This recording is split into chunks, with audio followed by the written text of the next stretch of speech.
Assalamualaikum. Waalaikumsalam. Waduh, apa kabar Pak De? Alhamdulillah sehat. Sehat ya.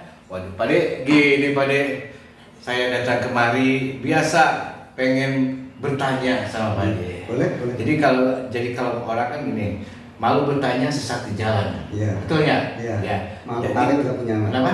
Malu kawin nggak punya anak. Malu kawin gak punya anak. Tapi kalau sudah kawin pengen kawin lagi.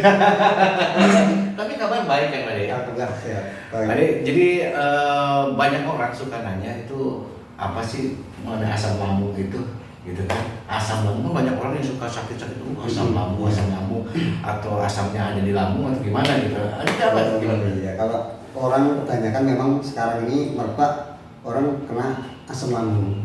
Itu penyebabnya itu faktornya banyak. Faktornya banyak Pak De. Ya, dari Apa satu aja tuh? Ya, satu apa? pikiran. Pikiran. Itu bikin asam lambung tambah naik.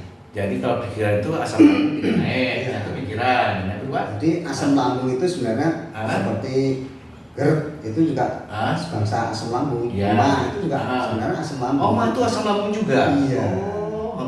Nah, kalau satu pikiran, kedua telat makan. Telat makan. Karena nggak puasa tapi telat makan.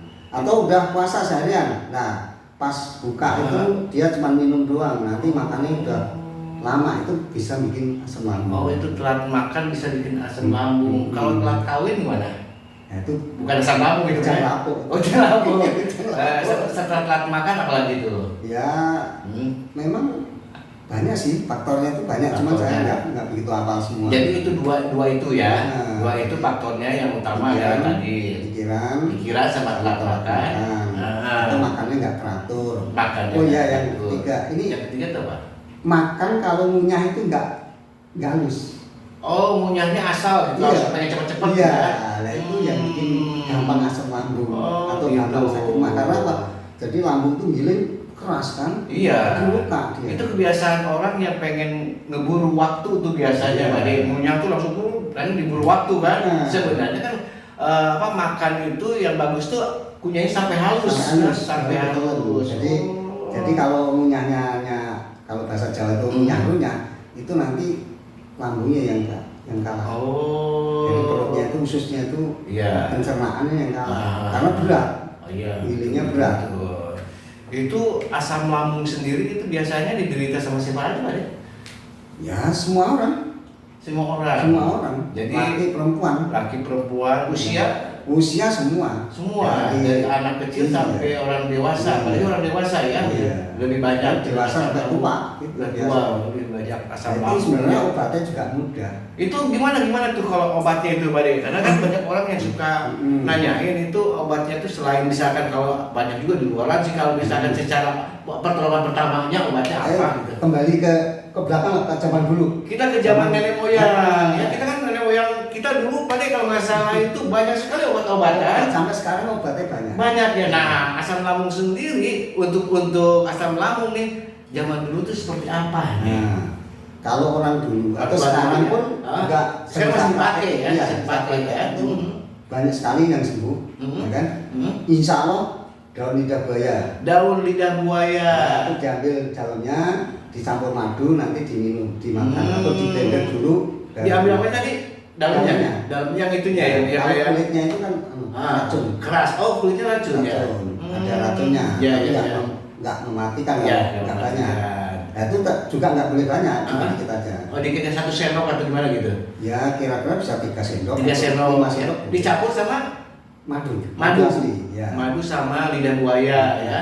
Terus yang kedua, ini yang simpel ini. Yang simpel apa tuh? Daun sirih merah. Daun sirih merah diapain tuh? Jadi kita sebelum makan, makan nasi belum makan apa-apa, makan aja sirih merah. 1 lembar aja. Iya. Kalau udah parah pagi sore, kalau belum parah ya 1 aja, 1 lembar sehari. 3 hari itu biasanya udah asam lambung udah sembuh. Iya. Itu sebenarnya kalau nenek moyang kita bahan-bahannya banyak di kita ini ya. Iya. Kayak tadi lidah buaya banyak ya. Apalagi di kampung-kampung ya. Jahe merah juga banyak. Jahe merah, sirih merah banyak juga. Iya. Selain itu ada lagi nggak Pak De? Itu aja ya. Itu aja. Itu aja. Itu biasanya itu juga udah sembuh. Asal yakin pakai sirih itu.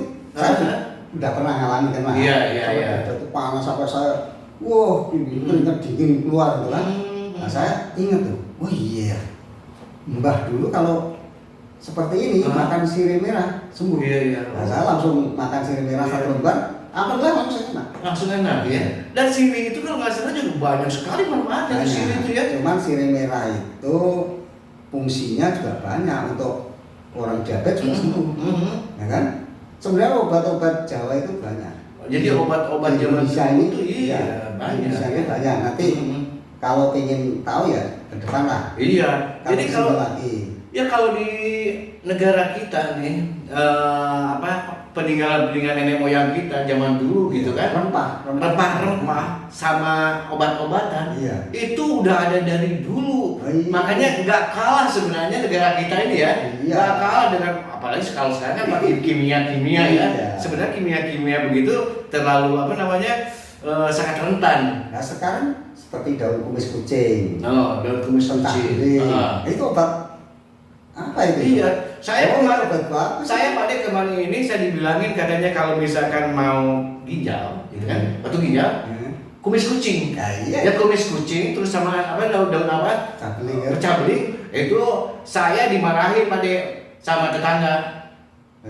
Iya, dimarahin karena kucing punya dua ya. Saya ambil tuh kumisnya dimarahin tuh sampai segitunya saya dimarahin Jadi kirain itu kumis kucing itu kumis yang dari kucing itu gitu. Ya udah Pade gitu aja ya. Terima kasih Pade ya. Nanti besok-besok kita ketemu lagi untuk ngobrol-ngobrol lagi. Oke, kalau gitu mari saya pulang dulu. Assalamualaikum Pade. Hati-hati kan. Ya.